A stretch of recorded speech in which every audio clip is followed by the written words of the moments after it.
provide 24-hour crisis intervention and safety planning so somebody can access our services all of the time, because domestic violence doesn't just happen during office hours. We can safe house somebody short-term or long-term so that they can make a plan for what they're going to do next. We go to court with clients who may be involved with their perpetrator has been arrested and there's a criminal case and they need support as they go through that process. We do weekly women's and children's support groups, so they have a place to come. We do it right here in this office. And they learn that they're not the only one. They learn that it's not their fault. They get support from their peers, from women who have been through it, women that have survived and recovered, and that's really powerful. One of the greatest barriers for victims leaving a violent relationship is financial. So we can help with a first month's rent, helping them buy groceries, getting them gas money to get out of town or to a longer-term shelter. So some of those really practical resources to get away. I was actually in the relationship for 7 years. He would show up wherever I was, very jealous. He would send me text messages. If I didn't answer, he would send numerous or start calling my phone or call me at work. Just whenever he'd run out of marijuana, he would get nasty and just go off about anything. When the doctor recommended I come here, I did start coming. I was still in the relationship most of the time I was coming here.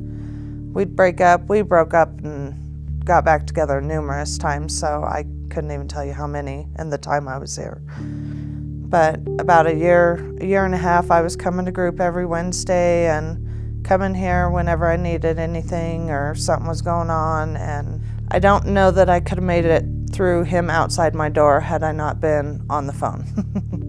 After that long process, yes, it is a long process, so it's very hard, but you get there and it gets better. I always, I think, felt like I needed to be with someone no matter how good or bad it was, and we are just fine all by ourselves. I'm doing just fine, so. As a physician here, I have appreciated the Alliance for its ability to help victims when they are at their most vulnerable. When a woman comes in to my office and has recently left or is thinking of leaving an abusive relationship, knowing that I can give the woman a number to call where she will be received and helped through this tumultuous process, where I can assure her that that she will be safe, that her children will be safe, that they will be well cared for, that there is a light at the end of this very dark place. This has been very helpful to me, and I know to other members of the medical community. And a lot of times children are affected in their school setting because they have anxiety while they're at school, worrying about the abused parent and if they're safe while that child is gone.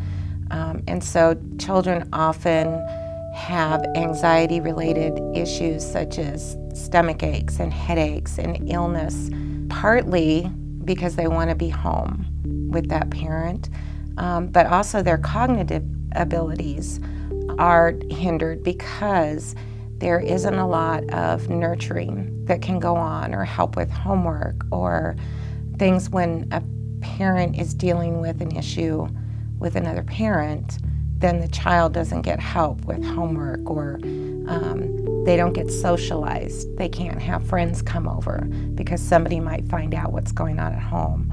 So it's really affects children in many, many ways.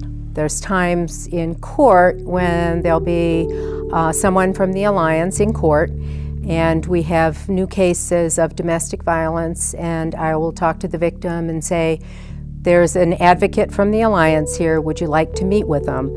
And it's a good way to introduce them to the Alliance and programs that they have to offer, whereas asking them to come over here may not be quite as easy for the victim. So that works very well. This is not their fault. You can be an extremely smart person and be in an abusive situation. All of the people that I know that are in or have been in these situations are great people. And they're smart and they're kind and they don't deserve to be treated this way. They helped me to see that, A, this isn't my fault. After being told so many times that if only you did this, if only you were like this, just if only. And you realize that no, you're not the problem, it's the other person is the problem.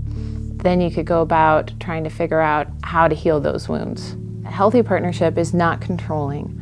That a healthy partner does not stalk you and try and figure out where you are at what given moment. There's extremes, and then there's what a healthy partnership actually is. And they taught me what that is. And because of that, and going through the work on myself and figuring out, just sorting out the lies, I was able to now be in an actual partnership. And I have a great partner now, and he loves my daughter and he loves me. And to actually look back and see what I was in and see how much I wanted to make that a reality in something that didn't work in a toxic relationship. And now seeing, after going through this whole process, seeing what the outcome is, it's amazing. My daughter's life is now full of love. She's always safe. There's always music in my house. Like all these things that I wanted for myself for so long, I have now. And it's because I walked through those doors.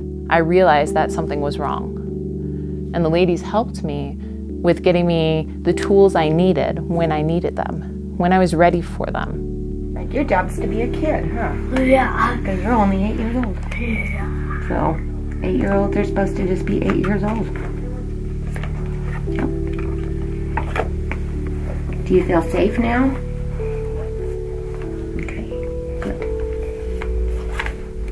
Sometimes children take on guilt and take on responsibility. And so we explain to them that maybe they didn't pick up their room, but that doesn't mean that somebody deserves to be yelled at or to be hit. Or sometimes if they feel like if they've been too loud, that they've made a parent mad, and so it's their fault that a domestic violence incident happens. So we talk with them a lot about their responsibility and their job is to be a child, and that it's a parent's responsibility to keep them safe. Most of all, they really respect their clients. I've never felt uncomfortable in here, not once.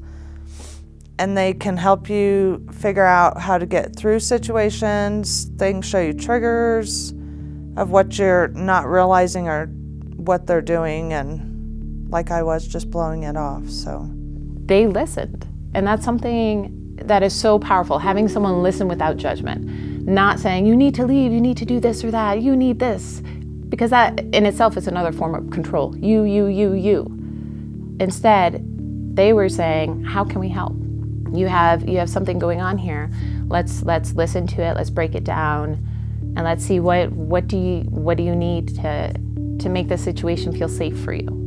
I want to help women and their kids the way they've helped me and my children. There are many ways to get involved with the Alliance. We always need volunteers to help with our 24-hour crisis line. We do 2 trainings a year. Our trainings are 20 hours each, so they're very comprehensive, and volunteers start taking the crisis line feeling pretty prepared. We're also completely funded by grants, fundraisers, and community donations, so financial support is really important to maintaining our services. My greatest hope for the Alliance is that we continue to be here providing the services we currently provide, because it's really important to have a safe place for victims to come and create a safer community for everyone here. I can say that in one sentence, that I really couldn't do my job without the Alliance. I never call over here that somebody says, oh, we don't have time to do that, or they're there, and that's what's so important. What I personally find so rewarding about working here is that I get to work with women who for the first time may hear and understand that they have choices, that they have rights, that they can live a different life, that somebody believes in them, that they don't have to live this way. And seeing that light in their face, whether it be the first time I meet with them or 2 years later, that's really fun to watch and be part of.